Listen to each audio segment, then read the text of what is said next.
Item number 14. Thank you all very much for taking your time to be here tonight. I appreciate it. Yes, sir. Thank you. Item number 14, discussion and recommendation. We shortened it too. Do you need water? For an ordinance amending the municipal code of the Son of Horizon City, Texas, Chapter 14, zoning exhibition A, zoning ordinance to revise and amend the following chapter. The following chapter 2 definition, section 202 general definition, to add definitions, chapter 4 residential districts, section 405 bulk regulations, to add reference to subdivision density calculation for parkland recommendations. Chapter 6, general commercial districts, section 602.3, general regulations. To revise access standards, chapter 8, general provisions, section 802, wall standards to increase drop and mortar allowance, chapter 13, planned unit development, section 1311, bulk regulations to add reference to subdivision density calculations for parkland requirements. Chapter 14, open space / parks, section 1401, bulk standards to amend the bulk standards in the open space / parks S1 zoning district, proper notice and effective date. The penalty as provided in section 810 of the zoning ordinance number 0102 of the Town of Horizon City, Texas. Creating a misdemeanor punishable by a fine not to exceed $2,000. Chair and Commissioners, our review again for the record. And we're bringing back the zoning ordinance amendments that we had brought to you initially back in March 18th. With some additions that we wanted to add to that amendment. I can go over that really quick for you. And I'm only gonna just present the updates, not the whole thing, because you've already seen it, right? There was a few additions, like I said, and those are as follows. So we wanted to add 2 definitions. We had gotten some complaints from folks, and code enforcement came to us because there was like some issues with outdoor storage. It was getting a little bit out of control in some areas and stuff, and they wanted to kind of like limit some of that outdoor storage to be more appropriate as far as safety and welfare of the community. And some of the uses that we felt that were inappropriate was like raw materials and like tires and things like junk, things like that should not be allowed. And primarily, we were saying that some of the uses that typically do have outdoor storage is, for example, like a car lot. Your inventory needs to be all out there. Or like maybe equipment that you're selling, you need to display that to be able to sell it. But to have all your inventory outdoors would be, unsightly and also at times unsafe. So we had gotten together with Public Works Director and with code enforcement, and they came up and gave me some of the uses that they thought which should be restricted as far as for outdoor storage, and then also to have some screening and then to have an improved surface and like some sort of like a pad or something to put the items on the storage. And of course, this would apply across the board to residential as well, because I mean it wouldn't be appropriate for residential that has some of this stuff out there, especially like in the front, the home and things like that. And then the second one, they had some issues with illegal dumping. We do have a section in the code as far as the state code requirements for illegal dumping. However, it's not really codified entirely in our code, so we wanted to reference that with a definition of illegal dumping based on the state definition, and then the penalties for that illegal dumping. So that if there is illegal dumping, for example, in ponds, which was experienced and it was brought up to us by code enforcement and public works, that there was quite a bit of dumping in those ponds, illegal dumping. Which part are we talking about? I'm sorry? Which part? Like just for stormwater ponding. Oh, stormwater ponding. And that's what I'm saying is property that would be public, property, like I said, streets, also streets or ponding, areas or drainage, easements, things like that, that folks would throw trash in and stuff that we have some control over. Like the backyard on the line. Right. And that was one of the actual issues that we had, is that folks to the restaurant were dumping trash on the other side of the Rockwall, and it happened to be a pond. And it's part of it. So they wanted to address it. So those two definitions that would capture all that. And again, it would help with as far as on-site stuff, and then also with unsafe storage. And stuff out there. Or when this is tired, we want with mosquitoes, things like that. We looked at other cities, and the city of El Paso does have some limitations, specifically for like tires and some of the stuff that we have on there as well. I just want to add that we're still working with legal on these to get them into their final state to make sure that we can properly enforce it. So we will get that squared away before we get to chapel. Right. We may need to do some tweaking. But that's what we're proposing. The second one is straight out of the state code. We're just codifying it within our code, so that it's there. And then the next one is for general commercial districts. There is a table of access standards as far as driveways, separation from driveway to driveway. And in looking at it, there were several developments that came in and would be a little restrictive as far as the areas where they want to put it, specifically in the 45 miles per hour. It required 350 feet. And in this case, we're looking at a small lot, so it would take a major portion of their property and would have to redesign it to try to meet the code.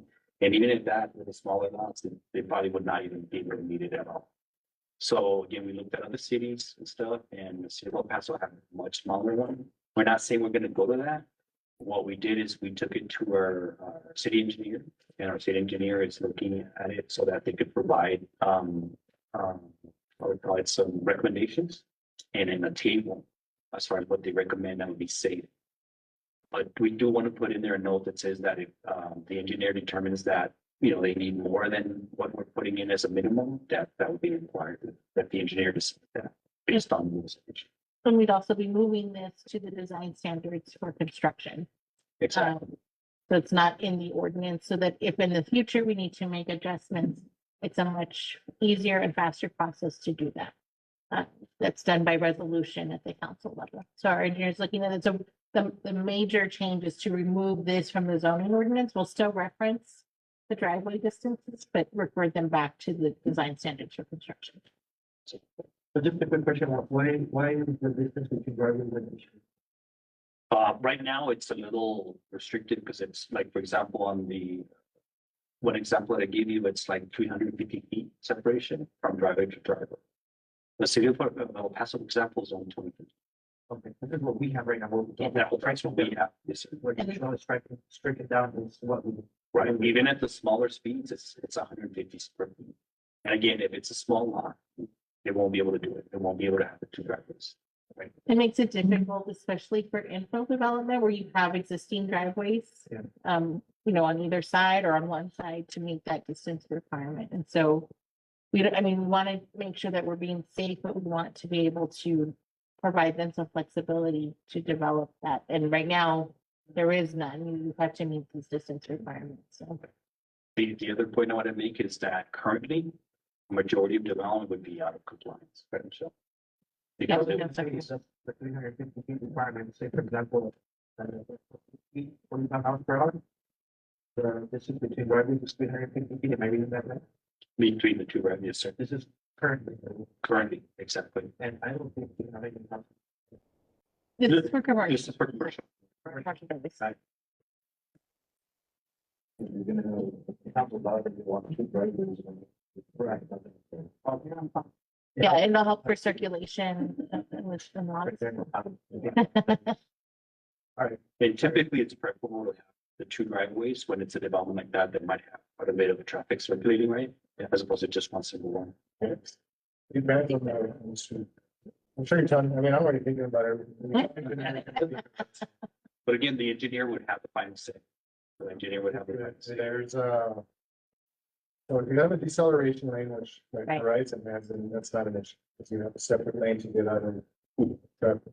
And Oslo, for example, you got 2 lanes. And so you have a commercial area with 1 lane. And you put 2 driveways that are right next to each other, you're asking for that. So there's a lot that goes into it, but all that wording can kind of be put and it'll be reviewed piece by piece basis by the time. Right now, this doesn't allow for that review to be done, right, on an individual basis. So like, we're trying to get to that's where that engineer can review and provide those. Yeah, like. Requirement. Oslo, it's not an issue. Yeah. Right. Separate lane. Right. And if you have a diesel lane, that's not an issue. There's going to be kind of problem. So it really is a piece by piece basis. But if you have it like this, and yeah, I agree, you're kind of limited. It's very restrictive, yes, sir. Yeah, so far, like the developments, like I said, that submitted, they will not be able to do it. And what they wanted to do was take it to the Board of Adjustment, and there's really nothing the Board of Adjustment could do. You know, because it's really not a large, it's more of their self-imposed.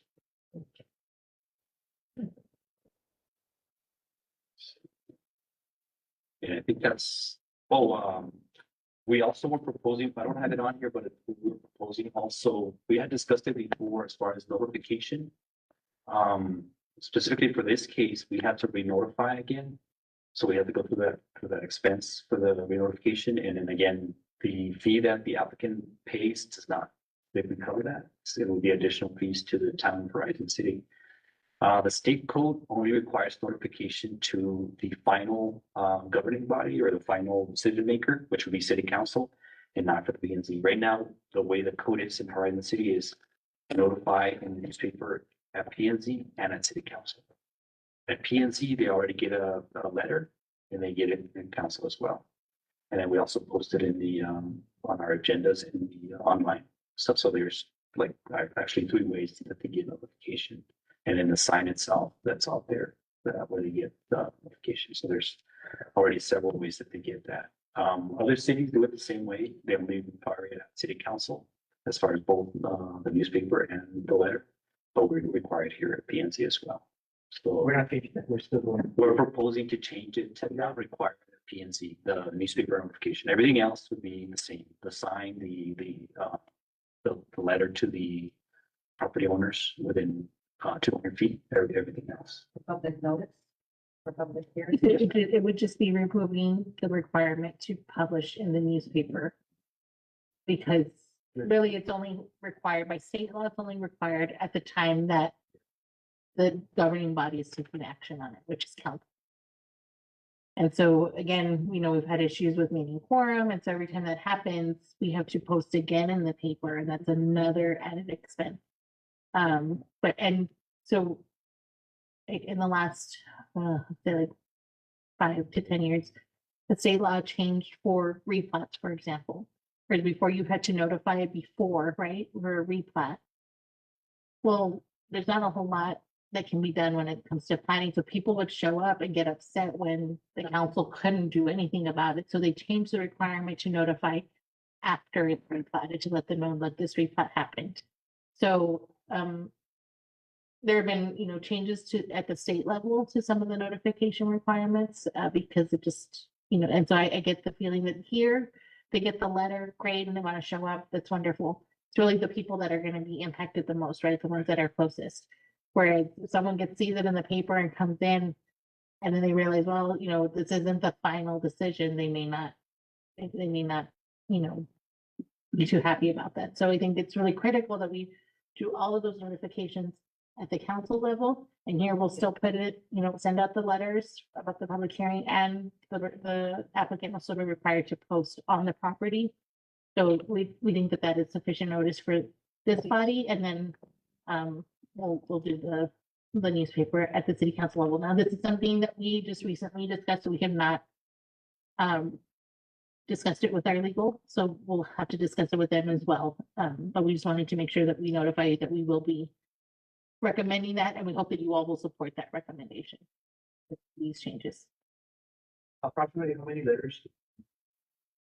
Yeah, depending on this one, it was about 39 because there was close to 4 acres. Yeah, so it was about 39. And some of them are pretty much. You're just paying the postage to send out that. Yeah, on those, just that. And actually, we made But you even, would still send a letter. though. Yes, yes. Right. Just not. It's just not the not newspaper. the newspaper. Right. And Art has done a really good job at changing how we send the letters out. So now they're postcards. So it's really quick. You don't have to check envelopes and close them. So it's that's expensive. very efficient. And on those cards that you send out, it explains what the issues are. Yes, sir. In detail, it's almost like taking a summary of what's on the letter. Yeah. And then we just put it on the postcard. In English and in Spanish, or is it just? It's just in English, but we do put a number where they can contact it, you know, if they're not English speakers. Yeah. Oh. And how much do we spend for the newspaper? It's at least whatever, 500, a little less than 500 480, yeah. each time. 480. 480 was the base, and then if you start adding more language, like for example, this one that has like longer legal descriptions, it becomes more 480 per notice. for What's the fee? for Per- 480 per notice. So like for this case, for example, it would have been 2 notices, right? One for P and Z and one for county, but now it's 3 because we had to notify again for this body extremist last one, but not due to P and Z, right? Yeah. But you know, but when we don't have quorum, sometimes it's 3 or 4 notices that we have to post. Right, I guess what I'm asking is if it's 3 items on the agenda, it's not 480 times 3.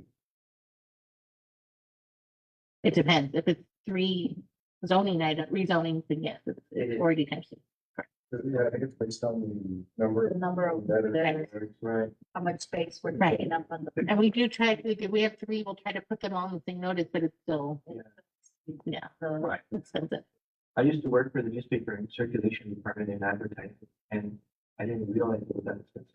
It was back then, when I used to work there, it was, you know, give me a burrito and you're good to go. Yeah, and then now it's all out of town. We used to have a local person here that we could call it, hey, can you get this in quickly? And Right, now they need like 3 days notice at least. And so it's, yeah, it's changed drastically. okay. And that's why we have to do it earlier than the 15 days, because they need that lead time to get it submitted. Get it submitted. And then another point I want to make is that when we re-notify, when we didn't have the meeting, we have to add additional language because we have to say postpone from this date to this other date, and it starts to make a difference because there's additional wording to return for. Any other questions? Or is this something that, is this for what? Yes, for your recommendation to the board. On these updates, and then on the Okay, real quick before we move, I think the last time we were also discussing the minimum of the walls to raise, I think around, Yeah. it was around the golf course. Correct. And I think the wording was a little confusing as to it was a minimum requirement or if it was a maximum requirement. So it's a maximum rock wall height. Right. The intent, I guess, is to have that open look on the golf course, and Yeah. so they can do a mixture of rock wall and wrought iron, but the rock wall portion, it's a maximum of 30 inches or 36 30 inches. I can't inches. remember. 36 But inches. right now, I think it says that you can only have, it's a straight number, and I can't remember the 2 feet. exact- 2 feet, 2 feet. exactly.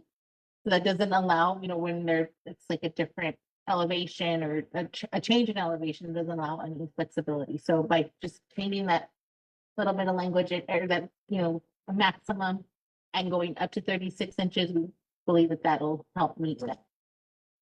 Or give them that flexibility that they need. The option is up to the, Right. if you want to stay at 2 feet or 2 feet. That's good. Yes, we had quite a few people come in to council, remember, Michelle, complaining about that because they had a lot of dogs jumping into their properties and stuff because they were so low. Yeah. The walls. And that wording, I was looking for, it, I don't know if I saw it, was that under change? It's Yeah, in Jordan. That's Yes, sir. Jordan. That was, Mhm. and in the open space, open space. Any other questions?